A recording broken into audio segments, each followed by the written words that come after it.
myself, they call me J-O-N to the easy E-N. Know that we undefeated, y'all are beneath them speeches trying to air a grievance. But his lines are overhead, better check the air for clearance. Call the tower, this is ours, clear the heat, the air apparent. Really I've never been better, legacy this is forever. All the more times I've been severed, I'm raising the bar, you can go ahead and measure.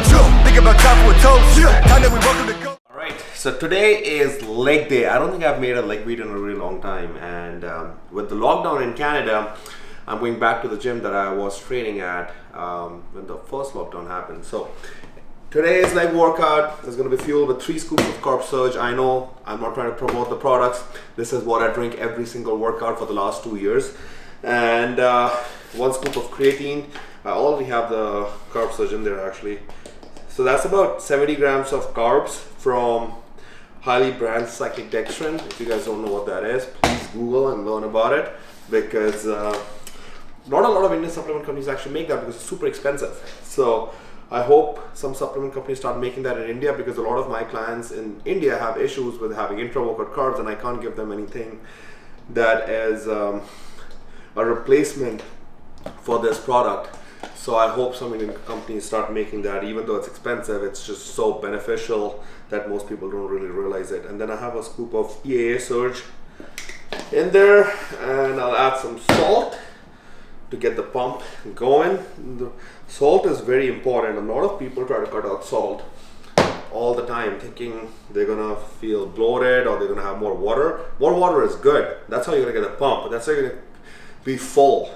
So if you're drinking, if you're having a lot of salt, make sure you drink about 4 to 6 liters of water, because every time you pee, you are getting rid of electrolytes as well, especially sodium and potassium. So you need to be, when you're drinking 4 to 6 liters of water, the which is recommended as a bodybuilder, you should be having more salt too.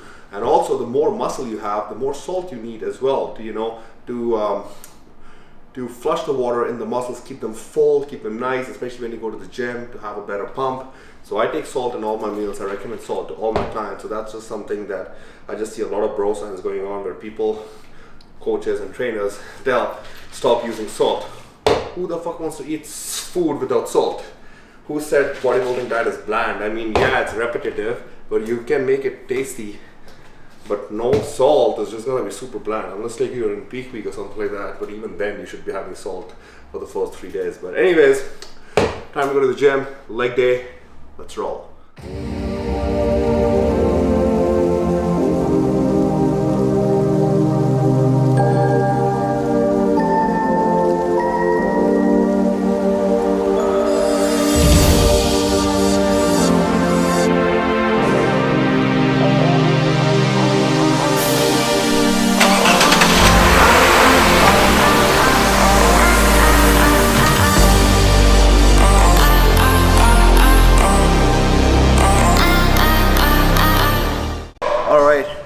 So I'm going to be at a 280 for 15 reps. So what I'm going to be doing is, I hit 15, I'm going to add 280 log. That was my first working set. And then we're going to go to the second set, which 12 to 15 reps. Then we're going to drop it and then drop it again. So we're going to do that, log it, then compare every week how everything's going. And the thing is, you can also select rest timer for how long you're resting. For me, I know usually how long I need to rest before I can go back to it again.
I'm in so much pain in my legs. I didn't even see. You still saw it. I think while I was putting the weight back on. Whew.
Squats in like a year, more than that. So the reason I'm using those plates is to relieve a little bit of stress from my lower back. To keep my feet flat, I feel a little bit instability in my lower back. You guys need to realize, even though I've healed and I'm recovered, my muscle, that QL, is not strong because for so many months it hasn't been working. So I need to strengthen it so that it's at the same level as all my other muscles so it can support my core. QL is a stabilizer muscle. It stabilizes your core when you're doing movements like this, or when you're walking, or anything that uses your back, which is everything. So by doing this, it takes away the pressure a little bit, so I'm more comfortable. So I'll do this for a few weeks, see how I am. But right now, I can feel of my entire body, the thing that is the weakest is the QL. So even though I could have done maybe 3 more reps, I felt it in my QL that it's not as strong, so I gave up. So it's gonna take me a few weeks, most likely about 6 to 8 weeks for that to be stronger. So we'll see, we'll progress every week. I'll start doing squats, a little bit of rows. I also started doing rack pulls on my back days just to strengthen it. So 6 to 8 weeks. Hopefully we can go from here to the real squat racks. Even though I don't need to do squats, my legs are pretty big already for men's physique. I don't need to risk it for a little bit of benefit. I know how to stimulate my legs without doing squats, but I just like it. It's like how people like to bench press because they like it. I like to squat because I like it. Whew. We're gonna do one more set with the same weight, do about 12 reps, and then lower the weight a little bit, and then we'll do about 15 reps. So we did 15, 12, 12, 15. I can't do a drop set on squats because the lower back will be too pumped, and I don't want that. I want to keep it to my legs.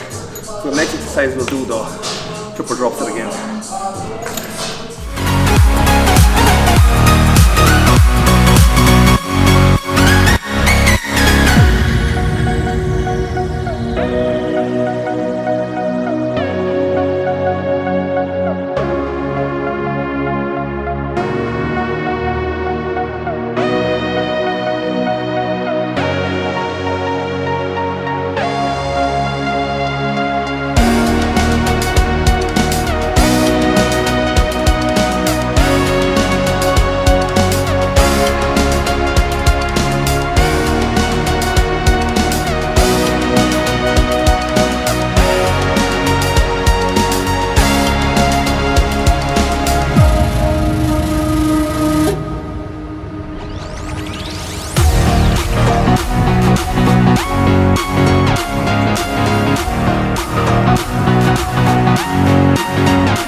doing here is a superset of V-bar squat, V-machine squat, and linear hack press.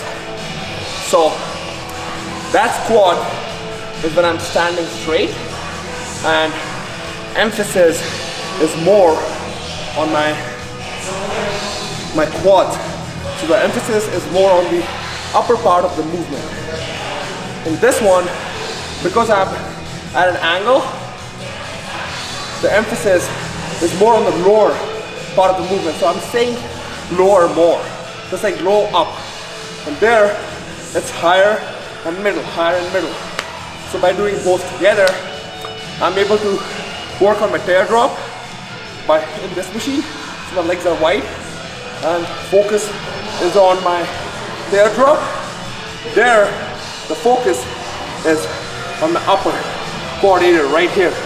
So that separation line, when you flex, that one, right at the insertion, is what I'm doing there. So quad, also the outer quad, because my grip, my feet placement there is narrow. So it's a lot of outer this whole cut of the quads here and here. And then when I come here, the focus is entirely all of this. So I'm able to hit both areas of I'm able to utilize both exercises to hit all areas of my quads in a superset fashion. So it's harder, and because both of these use a little bit of my back, I don't have to go heavy. I can keep my weight moderate, and it's still going to be very, very hard. These things are really, superset is really amazing on leg days because it tests your cardiovascular health, and they're hard. Like I'm still gasping for air. But the 15 reps there, 15 here, I'm like what the fuck? Okay, so last is some calf raises, which is the seated ones, which hits your soleus more. And I'm tired. I train calves twice a week right now. I stopped training calves for about 2 months. I lost a little bit of size because of that. Because I don't know, they were very stiff. So I need to give it a little bit of break. My calves grow pretty fast if I start training them. So I usually don't train them as much unless like I'm on prep. But I started training them like 3 weeks ago, twice a week. I'll do about 6 sets on the seated calf raises on leg day. And then I'll do about 5 to 6 sets of standing calf raises with my arm day. So it's like every 3 and every 4 days I'll train my calves. For me, I don't need to train my calves as a priority, because if I want them to grow, they will, but I want to focus more on my chest, arms, back, hell, even shoulders. Just more of my upper body. And my calves are pretty proportionate right now. So if I ever see that they're not growing as much, I'll start training them more. But a lot of people, calves are actually a weakness. So if your calf is a weakness, I would suggest that you guys start training calves in the beginning of the workout. So instead of warming up, come to the gym, train your calves for about 10 minutes, 6 to 8 sets, 1 to 2 exercises, and then go on to the part that you're training. I wouldn't recommend training calves more than twice a week. If you're training twice a week, training at the beginning of the workout, and you're eating right, they will grow. It just takes time, and incorporate a lot of intensity techniques, rest pause, drop sets, supersets, because calves are used every day, all day. So you gotta shock the muscle, and slowly over time, over a few years, they'll start growing.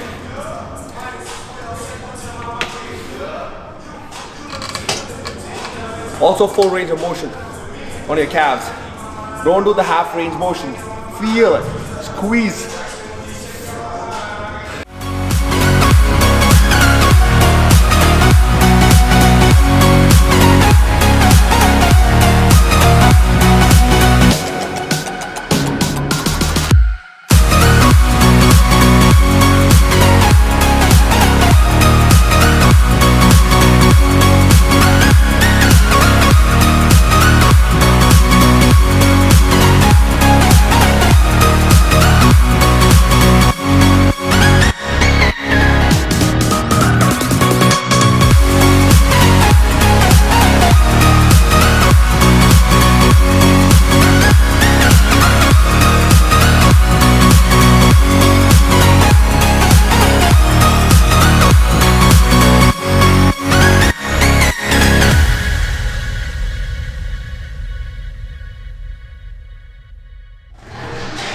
that was the leg workout. I hope you guys learned something new today. Fucking brutal workout. That superset killed me. Those triple drop sets are hard. But I was just logging the workout on my app, and please let me know what you guys would want me to make more of in the comments. I do read them, so if you have any suggestions, make sure you comment, like, subscribe, share. See you guys next time.